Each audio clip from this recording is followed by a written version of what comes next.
सबसे ज्यादा जो एक्सपेरिमेंट हुए हैं वो चूहे पर हुए हैं। साइंटिस्ट ने चूहा पकड़ा और एक्सपेरिमेंट कर दिया। क्या ऐसा नहीं था कि साइंटिस्ट को अदर एनिमल नहीं मिल रहे थे एक्सपेरिमेंट के लिए?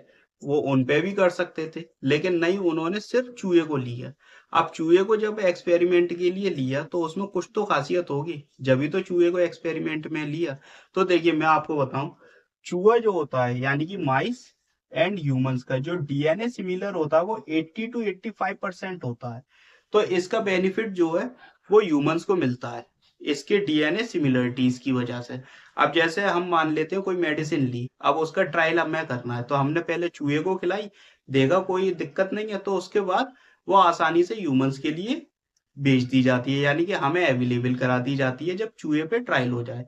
इसके अलावा इसका लाइफ स्पान जो होता है वो 2 से 3 साल का होता है। अब जब 2 से 3 साल का लाइफ स्पान है तो शॉर्टेस्ट लाइफ स्पान है। रैपिड रिप्रोडक्शन होती है उसी जिंदगी में, 2 से 3 साल की लाइफ में ये रैपिड रिप्रोडक्शन करता है। तो उस मेडिसिन का साइड इफेक्ट हम इसकी 2 से 3 पीढ़ियों तक देख लेते हैं। और अगर साइड इफेक्ट नहीं होता तो फिर एक्सपेरिमेंट के लिए यूज कर लेते हैं इसकी पीढ़ियों को। ठीक है। मेटाबॉलिक रेट जो होती है इसकी हायर देन ह्यूमंस होती है। इसकी जो मेटाबॉलिक रेट है वो ह्यूमंस के कंपेयर में हायर होती है।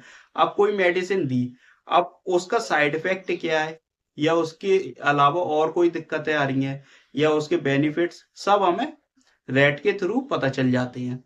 फिर उसके बाद वो मेडिसिन हम ह्यूमंस के लिए अप्लाई कर देते हैं। बॉडी स्ट्रक्चर और जो इसका बिहेवियर होता है वो सिमिलर होता